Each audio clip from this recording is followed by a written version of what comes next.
شروع اللہ کا نام لے کر جو بڑا مہربان نہایت رحم والا ہے۔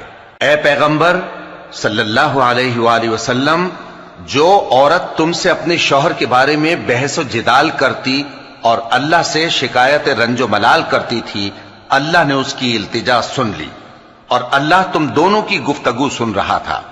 کچھ شک نہیں کہ اللہ سنتا ہے، دیکھتا ہے۔ جو لوگ تم میں سے اپنی عورتوں کو ماں کہہ دیتے ہیں وہ ان کی مائیں نہیں ہو جاتی، ان کی مائیں تو وہی ہیں جن کے بطن سے وہ پیدا ہوئے۔ بے شک وہ نامعقول اور جھوٹی بات کہتے ہیں، اور اللہ بڑا معاف کرنے والا ہے، بخشنے والا ہے۔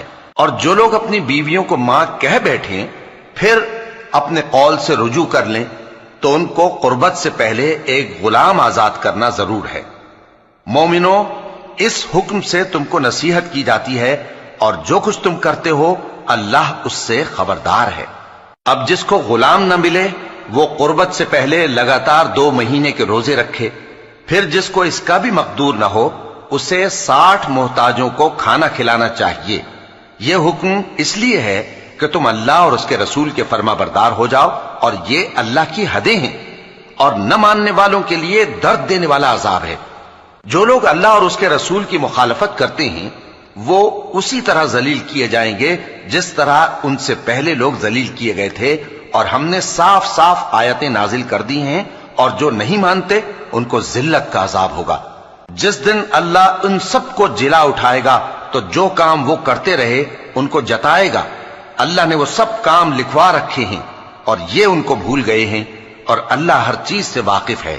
کیا تم کو معلوم نہیں کہ جو کچھ آسمانوں میں ہے اور جو کچھ زمین میں ہے اللہ کو سب معلوم ہے؟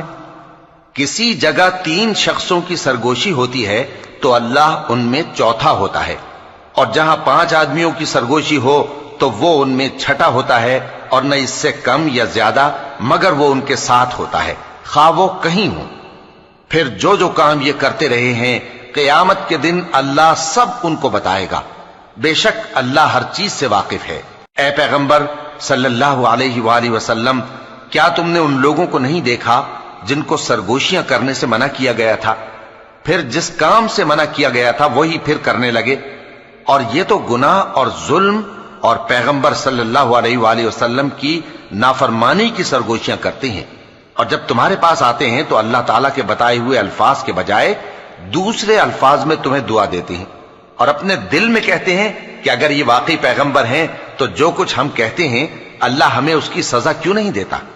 اے پیغمبر صلی اللہ علیہ وآلہ وسلم، ان کو دوزخ ہی کی سزا کافی ہے، یہ اسی میں داخل ہوں گے اور وہ بری جگہ ہے۔ مومنو، جب تم آپس میں سرگوشیاں کرنے لگو تو گناہ اور زیادتی اور پیغمبر کی نافرمانی کی باتیں نہ کرنا، بلکہ نیکوکاری اور پرہیزگاری کی باتیں کرنا، اور اللہ سے جس کے سامنے جمع کیے جاؤ گے ڈرتے رہنا۔ منافقوں کی سرگوشیاں تو شیطان کے اکسانے سے ہیں جو اس لیے کی جاتی ہیں کہ مومن ان سے رنجیدہ ہوں، مگر اللہ کے حکم کے سوا ان سے انہیں کچھ نقصان نہیں پہنچ سکتا۔ تو مومنوں کو چاہیے کہ اللہ ہی پر بھروسہ رکھیں۔ مومنوں، جب تم سے کہا جائے کہ مجلس میں کھل کر بیٹھو تو کھل کر بیٹھا کرو، اللہ تم کو کشادگی بخشے گا، اور جب کہا جائے کہ اٹھ کھڑے ہو تو اٹھ کھڑے ہوا کرو۔ جو لوگ تم میں سے ایمان لائے ہیں اور جن کو علم عطا کیا گیا ہے اللہ ان کے درجے بلند کرے گا، اور اللہ تمہارے سب کاموں سے واقف ہے۔ مومنوں، جب تم پیغمبر کے کان میں کوئی بات کہو تو بات کہنے سے پہلے مساکین کو کچھ خیرات کر دیا کرو، یہ تمہارے لیے بہت بہتر اور پاکیزگی کی بات ہے، اور اگر خیرات تم کو میسر نہ آئے تو اللہ بخشنے والا مہربان ہے۔ کیا تم اس سے کہ پیغمبر کے کان میں کوئی بات کہنے سے پہلے خیرات کرو ڈر گئے؟ پھر جب تم نے ایسا نہ کیا اور اللہ نے تمہیں معاف کر دیا تو نماز قائم کرتے رہو اور زکوٰۃ دیتے رہو، اور اللہ اور اس کے رسول صلی اللہ علیہ وآلہ وسلم کی فرما برداری کرتے رہو، اور جو کچھ تم کرتے ہو اللہ اس سے خبردار ہے۔ بھلا تم نے ان لوگوں کو نہیں دیکھا جو ایسے لوگوں سے دوستی کرتے ہیں جن پر اللہ کا غضب ہوا؟ وہ نہ تم میں ہے نہ ان میں، اور جان بوجھ کر جھوٹی باتوں پر قسمیں کھاتے ہیں۔ اللہ نے ان کے لیے سخت عذاب تیار کر رکھا ہے۔ یہ جو کچھ کرتے ہیں یقیناً برا ہے۔ انہوں نے اپنی قسموں کو ڈھال بنا لیا ہے اور لوگوں کو اللہ کے رستے سے روک دیا ہے، سو ان کے لیے ذلت کا عذاب ہے۔